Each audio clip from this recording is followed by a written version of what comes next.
बौद्ध दर्शन का प्रथम आर्य सत्य क्या है? सेमेस्टर 3 फिलॉसफी का ये बहुत ही ज़्यादा इंपॉर्टेंट सवाल है, जिसे मैं आपको एक आसान नोट्स के साथ समझाऊंगा। दोस्तों, मेरा ये नोट्स अगर आपके लिए हेल्पफुल होता है तो आप मेरे चैनल को सब्सक्राइब करें, वीडियो को लाइक करें और शेयर करके अपने दोस्तों की मदद जरूर करें। चलिए दोस्तों, आंसर को डिस्कस करते हैं। बौद्ध दर्शन के 4 आर्य सत्य होते हैं। मतलब इन 4 आर्य सत्यों में से हमें केवल एक आर्य सत्य का आज डिस्कस करना है इस क्वेश्चन में। तो ये 4 आर्य सत्य क्या है दोस्तों, पहले उसे देखते हैं। वह है दुख, दुख समुदाय, दुख निरोध और दुख निरोध मार्ग। यही वे 4 आर्य सत्य हैं जिसके बारे में बौद्ध दर्शन में वर्णन किया गया है।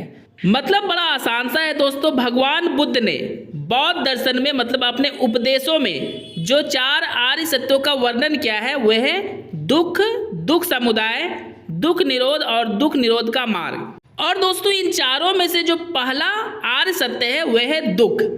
उसी को हम लोग अच्छे से डिस्कस करते हैं।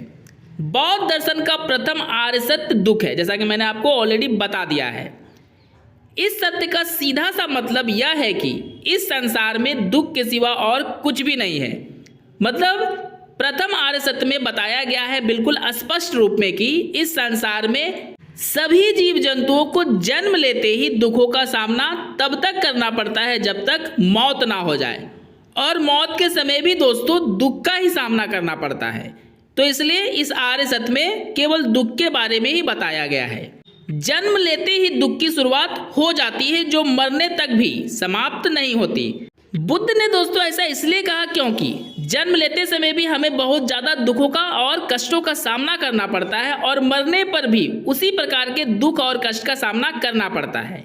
आई होप दोस्तों आपको पहला पैराग्राफ अच्छे से समझ में आ गया होगा। तो चलिए नेक्स्ट पैराग्राफ को डिस्कस करते हैं। दुख किस प्रकार का है यह हमारे व्यवहार पर निर्भर करता है, क्योंकि दुख का कारण केवल और केवल हमारे व्यवहार ही होते हैं। क्योंकि दोस्तों हमारे जीवन में जो भी घटित होती है, जो भी होती है, वह केवल और केवल हमारे व्यवहार के कारण ही हमारे साथ होती है। इसलिए दोस्तों दुख का कारण केवल और केवल हमारा व्यवहार ही होता है। अतः जिस प्रकार के हमारे व्यवहार होंगे दुख भी हमें उसी प्रकार के होंगे। मतलब जिस प्रकार का हमारा व्यवहार होता है उसी प्रकार का हमें कष्ट भोगना पड़ता है, यानी दुख का सामना करना पड़ता है। ये सारी बातें इस बात को स्पष्ट कर देती है कि यह संसार केवल दुखों का ही घर है। यह संसार दुखों का घर है। भगवान बुद्ध ने ऐसा इसलिए कहा दोस्तों क्योंकि जन्म लेते ही सभी जीव जंतुओं के जीवन में दुख की शुरुआत हो जाती है जो मरने तक चलते ही रहती है, और मरने पर भी दुख का ही सामना करना होता है। हमारे सुख में भी दुख ही छुपा होता है, क्योंकि कुछ समय के सुख को प्राप्त करने के लिए हमें अनेकों प्रकार के दुख का सामना करना होता है। जैसा कि दोस्तों अभी आप लोग अपने खुद को देख लीजिए। एग्जाम की तैयारी आप लोग कर रहे हैं हर तरह के सुख शांति को त्याग कर, और मन में हमेशा यही चिंता होती है कि पता नहीं ये एग्जाम में, यानी ये क्वेश्चन एग्जाम में आएगा कि नहीं आएगा, मेरा एग्जाम किस तरह जाएगा, कैसा रिजल्ट बनेगा। ये सभी दुख के ही प्रकार है दोस्तों। और अगर रिजल्ट दोस्तों से खराब हो जाता है, यानी दोस्त हमसे अच्छा रिजल्ट ला लेते हैं, तो हमारा दुख कहीं ना कहीं थोड़ा सा बढ़ ही जाता है दोस्तों। आई होप आपको अच्छे से समझ में अब आ गया होगा।